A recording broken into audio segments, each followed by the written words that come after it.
you this thicket. And it has some deer in it. Now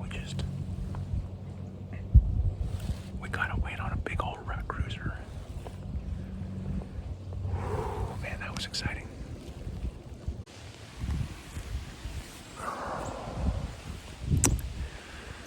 Just had that half stack buck. He finally daylights. He's been living around that pond over on the east side. He daylighted at 10 till 8 this morning, working to the west. He could come down this big finger of timber to the south. I've never had him on camera over here. But, man, I could have got in that northeast corner stand. That's definitely where he came from. He came from the pond levee. But with that southeast wind, he would have blown right into the corner the whole time. I'm sure he would have picked me off, but woulda, coulda, shoulda, woulda. That is the rut. That is chestnut checkers. Now I kind of feel compelled to just stick it out in here, hoping he is just gonna make the rounds in daylight, trying to find a doe. And who knows what else? I mean, look at this. It is buck nasty back here. So who knows what's living back here? Oh, this is the, you go back and forth. Wish I would have done this and that, but ultimately you just gotta stick it out. And I'd rather be lucky than good any day during the rut, for sure.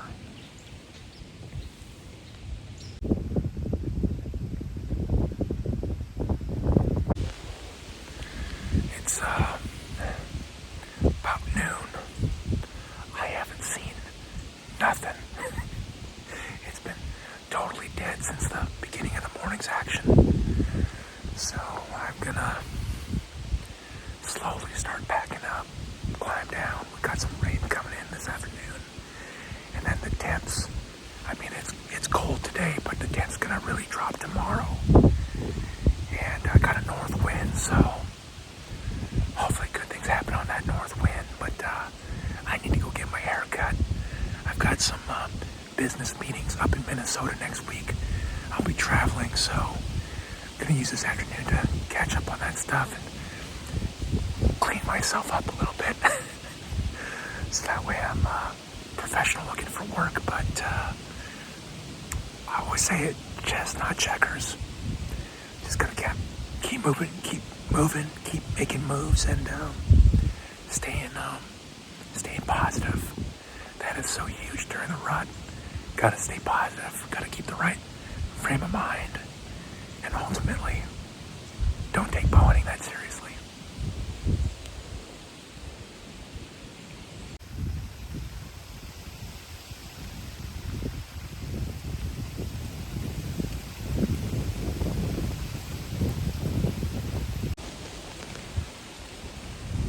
November 14th.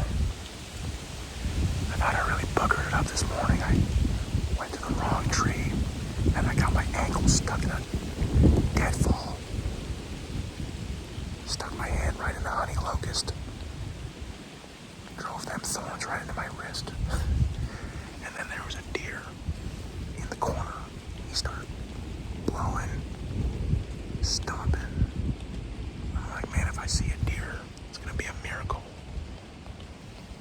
And then, once it got gray light, that deer was out in the field the whole time. He came right back.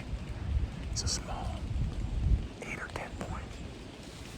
And he come right to the corner, and then he went down into the woods, and then he come bolting back out and then walked that northern edge. He was looking down at the timber the whole time. So I don't know if it's a coyote or something, but that big half-stack buck daylighted yesterday, and then he was back here over my shoulder by the camera on the pond trail at like 2 o'clock this morning. So I think we're okay in the stand here. Got northwest wind right over my shoulder. Should be going up and out over the pond. We're hoping he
get away with it, and I feel safe doing it.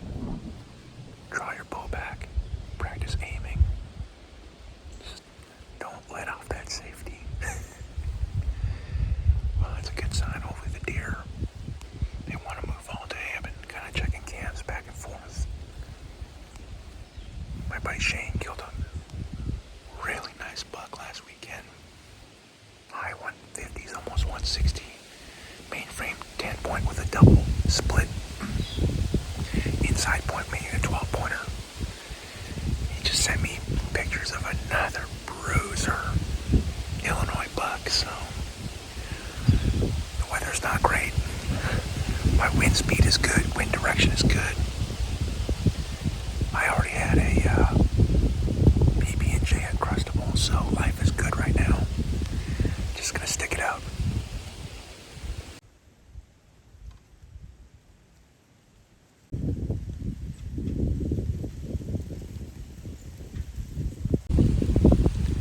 The one good thing about deer like that sneak up behind you is that he shows you exactly what every other deer is gonna do if they come from behind you. My wind is northwest, right over this pond, and that deer came from right there. There's a low spot, and he walked right up the edge, right up into this corner.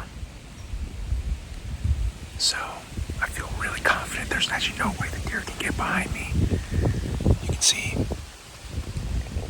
that dead tree back there has blocked the whole shoreline of the pond. So they have to walk this edge, and with my wind and wind speed going the way it is.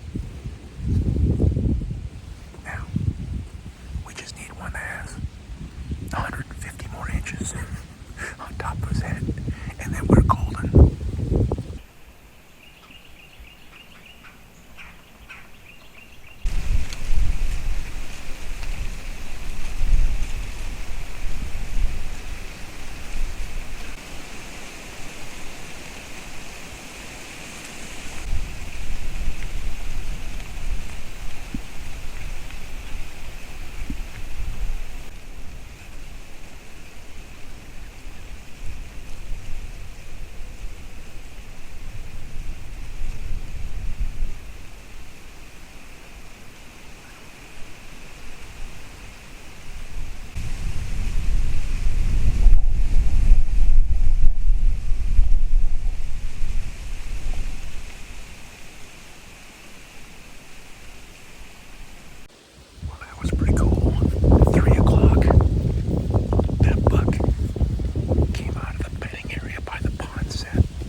Said they cannot get behind me because it's so thick there with all the down trees. They gotta walk this edge, except he kind of went out, corner out. He was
like somebody fired up their pellet grill to the north of me and they're cooking out. It smells like hickory or post oak. Maybe they'll invite me over for dinner if I don't kill a deer tonight.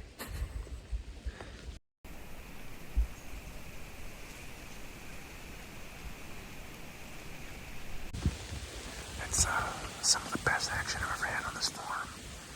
I got 3 does and 2 forkies on the other side. The bigger forky, I think one of those yearling does is about ready to go to eat because he keeps singling her out. You want to chase her into the ditch. The good thing is they are way on the other side of the cornfield because I don't want to get trapped in here tonight. So as soon as I lose camera light, I want to get down, back up and get down and get out of here so that I can come back tomorrow. I have a northwest into a north, a lot less wind speed, so I'm going to probably try to get in that set over by the pond. Just watch the camps tonight and see what happens. I mean, we still got time. Might have a big one come out right in front of me here, so it's pretty much from 3 o'clock on, and the